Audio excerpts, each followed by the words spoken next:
परमात्मा की महिमा की वाणी की रचना की है, जिसको गरीबदास जी की वाणी अमृतवाणी कहा जाता है। उसी अमृतवाणी से कुछ वचन आपको सुनाते हैं।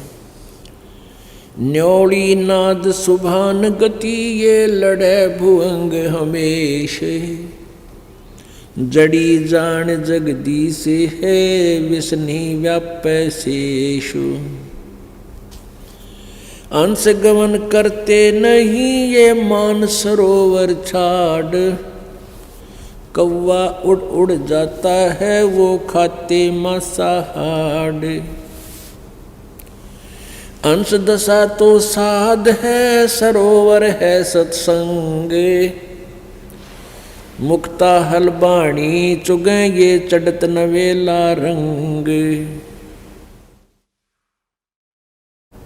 अब इन 4 पंक्तियों में 3 पंक्तियों में कैसा कमाल किया है।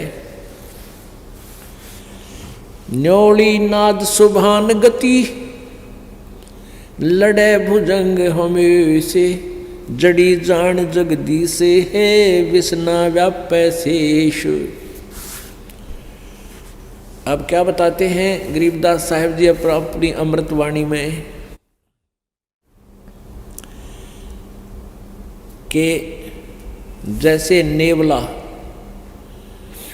एक जानवर होता है, वो 9 इंच का उसे गिलहरी आपने देखी हो, गिलहरी इससे थोड़ा बड़ा होता है और ब्राउन कलर के उसके बाल होते हैं, बाल ब्राउन कलर होता है। ऐसा ही मिलता जुलता इतना ही प्राणी होता है और वो सर्प को मार देता है। सर्प कितना लंबा होता है, को 6-6, 7-7 फुट का, 8-8, 10-10 फुट का लंबा हो जाता है। लेकिन वो छोटा सा प्राणी उसको कैसे मार सकता है, उसकी एक विधि, एक तरीका है उसके पास।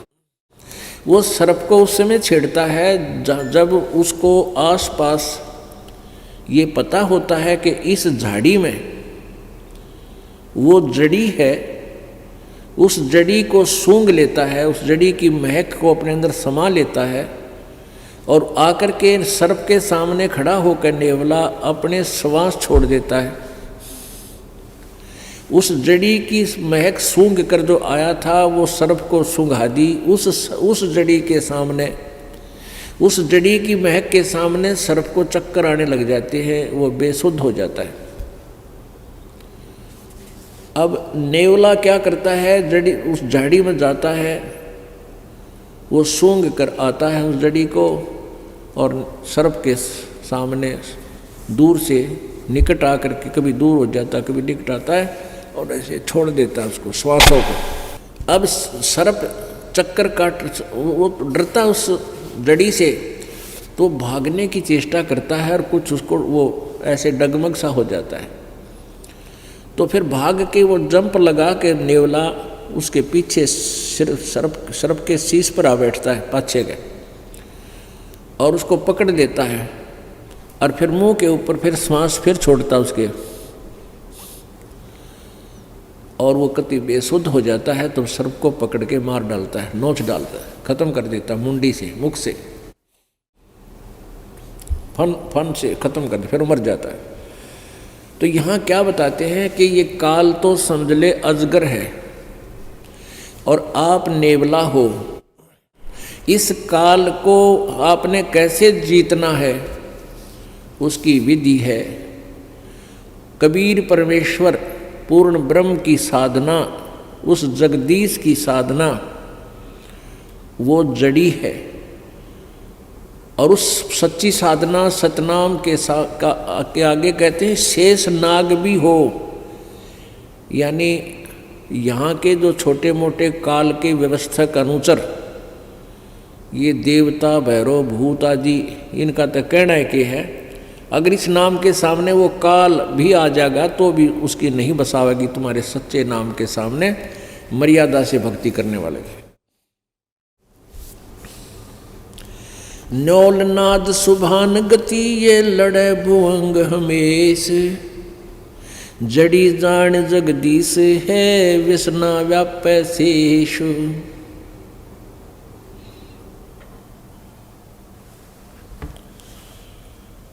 और फिर क्या उदाहरण दिया है, अंश गवन करते नहीं ये मान सरोवर छाड़े, कौवे उड़ उड़ जाते हैं ये खाते मांसाहारे।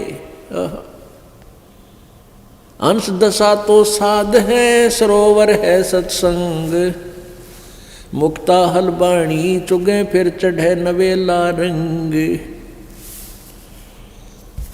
हंस जो होते हैं, संत मते में हंस किसे कहते हैं, हंस वो भक्त है जिसने दूध और पानी छान लिया, यानी सत्य असत्य का जिसने निर्णय कर लिया, बीड़ी शराब मांस तंबाकू चोरी ठगी जारी बकवादों से परहेज कर लिया। एक हंस पक्षी होता है, आपने बुगला बहुत देखे होंगे, बुगले जो तालाबों के आसपास रहते हैं और वहाँ मछलियाँ खाते हैं, मछली उनने कुछ भी पा जा, गोगे पा जा, वो कीड़े मोकड़े हारत जैसे शंख जैसे उसके अंदर मांस सा होता जीव, उसको खा जा। कौवे भी ऐसे खाते हैं, कौवे भी मांस खाते हैं, कोई मछली ठहगी उसने छोड़ा नहीं है, ऐसे कीड़े मकोड़े खाते हैं। तो कहने का भाव ये है कि जो हंस होता है, हंस पक्षी,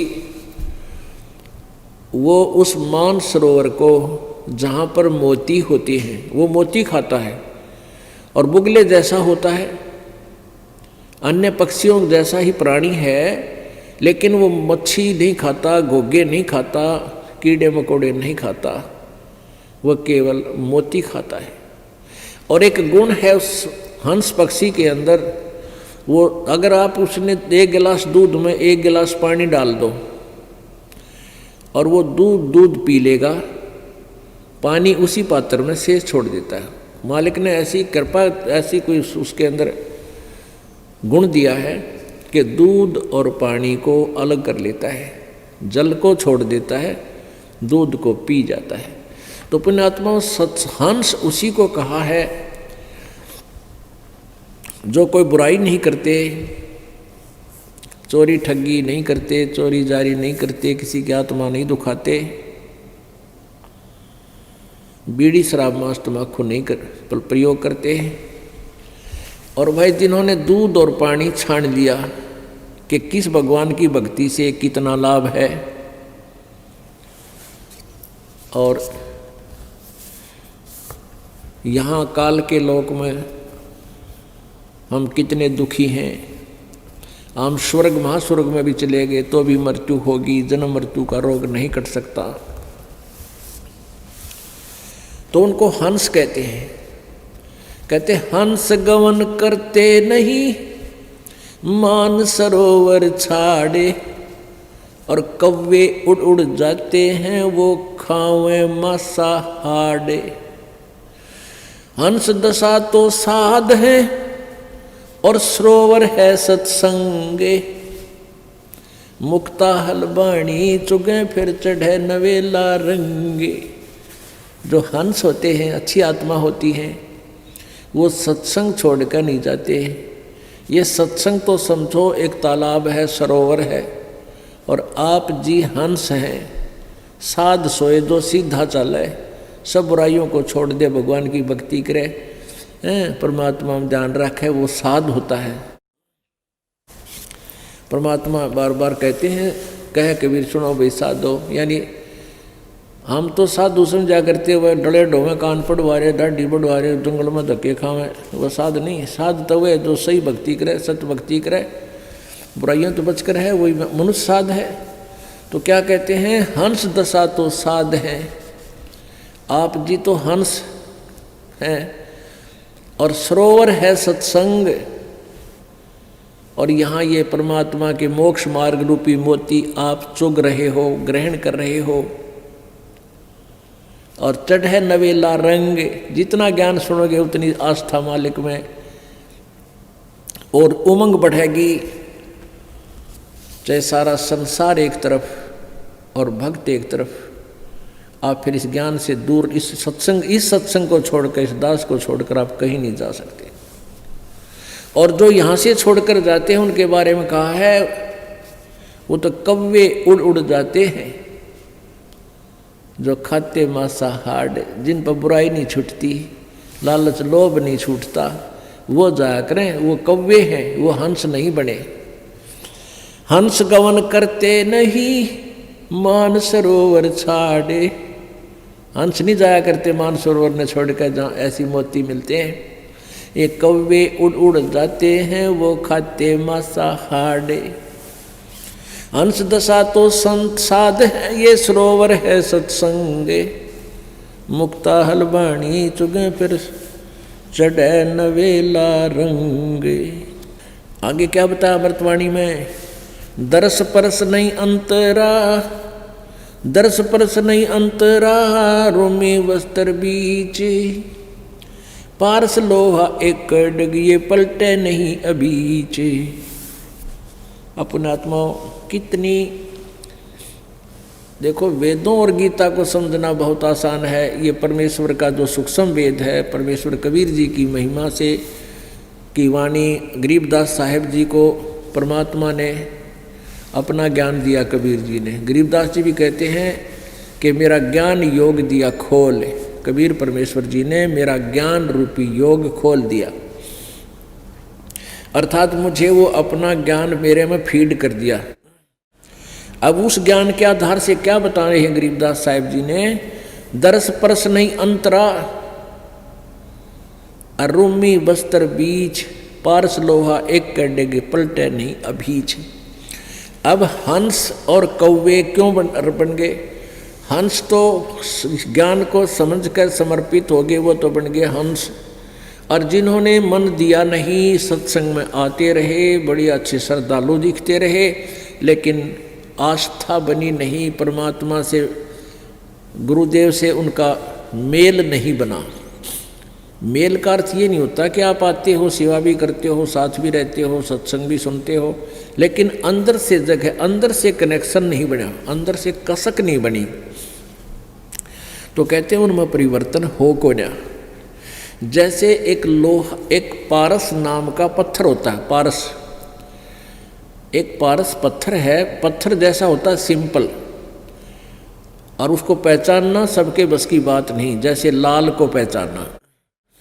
तो उस पारस का एक टुकड़ा पत्थर हो 1 किलो का, और उसको चाहे 100 टन लोहे का घिसा दे, एक स्थान पर टच कर दे उसको अच्छी तरह उनका कति मेल हो जा, और फिर देखे, कहते उस पूरे के पूरे उस मांस को, मंडल को, उस एक सिरिये का ला दिया, सिरिये को गार्डर का ला दिया, गार्डर को पूरे गार्डर के गार्डर को, थाम को सोना बना देता है। लेकिन कहते हैं परमात्मा ने लिखा पारस लोहा, दरस परस नहीं अंतरा, रुमी वस्त्र बीच। अब लोहा और पारस कति साथ साथ रखे हैं, और उन दोनों के टच होने में एक बिल्कुल इतना भी स्थान रह गया ना, जैसे कहते हैं रोमी वस्त्र, जैसे बाल, ये बाल है रोमकूप का, यानी बाल जितनी भी आपस में दूरी रहेगी, या बिल्कुल पतली सी जो वायल होती हैं बहनें ओढ़ती हैं, या पतली चादर, मुलमुल का कपड़ा, कहती ये भी इतना भी बीच में कपड़ा आर पार हो जाए, इतना भी डिफरेंस आपस में रहा, मिलन नहीं हुआ, चाहे कितने दिन पास रखे रहो लोहा और पारस, उसमें परिवर्तन नहीं हो सकता। यानी जो व्यक्ति यहाँ भी रहते हैं, गुरुदेव के साथ रहते हैं, सत्संग भी सुनते हैं, और मिले नहीं मन से, वो हंस नहीं बन सकते, वो कौवे रहा करें। और ऐसे कौवे फिर छोड़कर इसको स्थान को जा सकते हैं, वो जाएंगे कि उनकी आदत सुधरी नहीं। आप प्रतिदिन पढ़ते हो नित्यनेम में, बिन गुरु मिले मोहे ना पावे। अब गुरु तो पास ही होते हैं, मिलने का अर्थ क्या है? गुरु जी से एक ही भाव हो जाना, समर्पित हो जाना, मन में दोष ना रखे, गुरु जी कहते हैं गुरु मानुष कर जानते तो ते नर कहिए अंध वह दुखी संसार में आ गए इनके फंद। तो यहाँ उस स्थिति को क्लियर किया है। दरस परस नहीं अंतरा रूमी बस्तर बीच, और पारस लोहा एक डिग वो पलटे नहीं अभीच। चार मुक्ति बैकुंठे बटे सप्तपुरी सैलान, आगे धाम कबीर का हंस न पावे जान। अब गरीबदास साहेब जी बता रहे हैं चार मुक्ति बैकुंठ तक की दौड़ है, और सपतपुरी ऊपर अलग से एक अलग 7 ऐसे इकट्ठा ग्रुप है, 7 उनका नगरी बनी हुई है, उनका एक एक राजा बनाया जाता है जो अच्छी आत्माएं होती हैं। कहते ये चौथी मुक्ति जो तुम साधना करते हो मैक्सिमम 4 मुक्ति प्राप्त होंगी, और वहाँ इन 7 नगरियों के राजा भी बन सकते हो कभी कभी, कोई किसी का कोई किसी का। इनसे आगे धाम कबीर का, आगे ऊपर हंस न पावे जान, यानी अच्छी आत्मा भी है, भक्ति भी कर रहे हैं, लेकिन गुरु जी से विमुख हो गए, वो फिर आगे नहीं जा सकते। कहते इन बातें क्या पाइए कर सतगुरु नजर निहाल, यानी गुरु जी की आवश्यकता, गुरु जी का सहयोग, गुरु जी को के चरण शरण में आस्था, इनका जो है ना आखिरी श्वास तक तुम्हें सहयोग की आवश्यकता पड़ेगी। यदि आप जी इस दास के प्रति किसी कारण से भी कोई मन में दोष रखकर और दूर हो जाते हो, भक्ति भी कर रहे हो, फिर आगे नहीं जा सकते, क्योंकि आप इस दास के सेवक को, अनुयायी को, इस दास से प्राप्त इस लाइसेंस को, यानी पासपोर्ट जिसने मिल गया, मंत्र मिल गया, जाप मिला, नाम मिला, उस शिष्य को त्रिकुटी पर जाकर परमात्मा इस दास के रूप में मिलेगा। और आप जी हैं जैसे आपका अंतःकरण मिला हुआ इस दास से, जब भी दास बाहर आता है तो आपकी आंखें एकटक लग जाती हैं, कहाँ है गुरु जी, कहाँ से खड़े हैं, तो वो ही दशा होगी वहाँ पर। और जिनके अंदर दोष होगा, चाहे वो वहाँ पर पहुँच गए हों, तो वो पीछे न टला करें, अब छोड़ 5-6 तो वहाँ उनको टाल देगा परमात्मा अपने आप। यानी जो स्वभाव आपका यहाँ बन रहा है, ये एक रिहर्सल कराई जा रही है आपकी। दास तो एक आप जैसा ही है, आपका ही भाई बहन बच्चा, आपका गुरु ला लो, लेकिन इस दास को आपने परमात्मा समझ के अपना भाव बनाना है उस मालिक के चरणों में पहुँचने के लिए। ये एक इक्वेशन है, ये एक फार्मूला है परमात्मा के पाने का। कहते हैं जैसे एक गणित का एक प्रश्न आता है जिसमें मूलधन ज्ञात करना होता है, वो ऋण का होता है। तो मूलधन ज्ञात करने के लिए उसमें क्या मानना पड़ता है? मान लीजिए मूलधन 100 रुपये। उस ओरिजिनल मूलधन, वास्तविक मूलधन को प्राप्त करने के लिए, यानी प्रश्न का हल करने के लिए, सफल होने के लिए, पास होने के लिए, हमने सबसे पहले मानना पड़ता, मान लीजिए मूलधन 100 रुपये, और फिर उससे हम उस वास्तविक मूलधन को प्राप्त करेंगे। वो 100 रुपये बहुत कम राशि होती है, और वास्तविक मूलधन करोड़ों में होता है, लेकिन करोड़ों वाला मूलधन पाने के लिए 100 रुपये मूलधन मानना पड़ेगा। इसी प्रकार ये दास को इसी स्थिति में समझो, मान लो गुरु जी भगवान,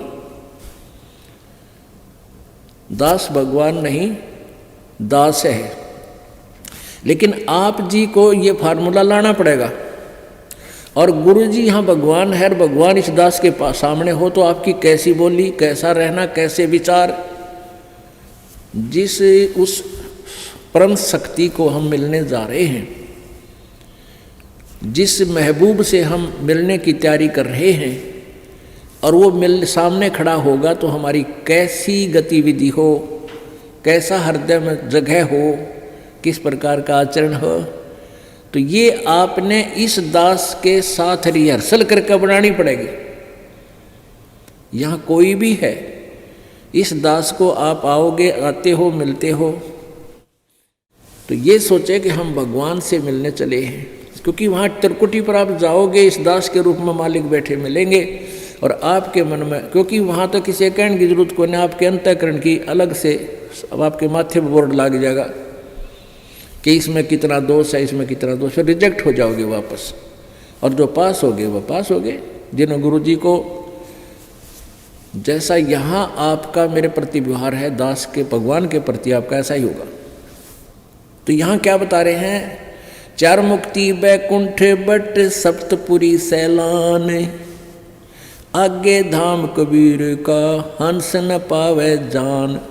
वहाँ नहीं जान पाओगे, वहाँ नहीं जा सकोगे जब तक आप गुरु जी के प्रति पूरी श्रद्धा नहीं होगी। मौन रहे मग्नालय है ये मार्ग बंकी बाट, सुन शिखर गढ़ सुरंग है कर सतगुरु से साठ। साठ माने सतगुरु जी से सौदा कर ले, और सतगुरु के बिना आगे नहीं जा पाओगे। मौन रहे मग्नाल है और मार्ग बंकी बाट, और रास्ता बहुत टेढ़ा आगे का। सुन शिखर गढ़ में सुरंग है, ऊपर कहते हैं ऐसी सुरंग में से निकाल के ले जाएंगे भंवर गुफा से। कैसे निकलोगे, कर सतगुरु से साठ। 9 लख नानक नादे में ये 10 लख गोरख तीर, लाख दत्त संगी सदा ये चरणों चरच कबीर। अब कबीर परमेश्वर की महिमा गरीबदास जी बताते हैं, 9 लख नानक नाद में और 10 लख गोरख तीर, लाख दत्त संगी सदा और चरणों चरच कबीर। क्या बताते हैं कि 9 लख नानक नाद में, हो नानक जैसे महापुरुष पुण्यात्मा 9 लाख नानक नाद में, यानी इसी सी आत्मा तो लाखों हैं परमात्मा के चरण जो पार हुई हैं। और 9 लख नानक नाद में 10 लख गोरख तीर, और गोरख जैसे सिद्ध पुरुष परमात्मा ने यानी उनके सामने आकर के उनको भी अपनी हार माननी पड़ी और सतमार्ग ग्रहण करना पड़ा। लाख दत्त संगी सदा ये चरणों चर्च कबीर, दत्तात्रेय जैसे भी, क्योंकि हम जिन महापुरुषों की गणिमा ही मान बैठे हैं उन्हीं के नाम गिनाए जाते हैं कि ऐसे ऐसे तो उस परमात्मा के चरणों में कितने आके समर्पित हुए। 9 लख नानक नाद में ये 10 लख गोरख पास, अनंत संत पद में मिले ये करोड़ तेरे रविदास। अब कहते परमात्मा की शरण माने के बाद अनंत संत भक्त आत्मा सतलोक प्राप्त करिए, बहुत गुणे असंख्य, और करोड़ों रविदास जैसी पुण्य आत्मा भी करोड़ों पार हो उस तरह, यानी जिस क्रिया में, जैसे रविदास जी कबीर जी के साथ बहुत निकट रहते थे, उनको पहचान चुके थे। कहते इसे संत भगत भी बहुत कबीर जी के हुए हैं और वो इस तरह भी पार हुए हैं। गोरख जैसे आकर वाद विवाद किया उन्होंने, फिर ज्ञान ग्रहण किया, इसे भी बहुत हैं जो परमात्मा के चरणों में लगे हैं। नानक जी जैसे भी को पार किया, जैसे बेई नदी से ले गए उनके ऊपर शरीर को, आत्मा को सतलोक दिखा, सचखंड दिखा के छोड़ा, फिर भगवान को पहचाना। कहते ऐसे ऐसे इस तरीके से भी अपने बहुत से पार किए हैं। रामानंद से लक्ष्य गुरु ये तारे सिसके भाई, और चेलों की गिनती नहीं जो पद में रहे समाये। कहते रामानंद से लक्ष्य गुरु, अब रामानंद जैसी आत्मा भी कहते हैं उनका शिष्य बने भगवान, उनको इस तरीके से पार कर दिया। और चेल्या की तो गिनती नहीं जो सीधे नाम लेकर पार हो गए, जो मालिक के पद में रहे समाये, यानी सतलोक में भेज दिए। बोलो सतगुरुदेव। परमेश्वर कबीर जी की असीम कृपा से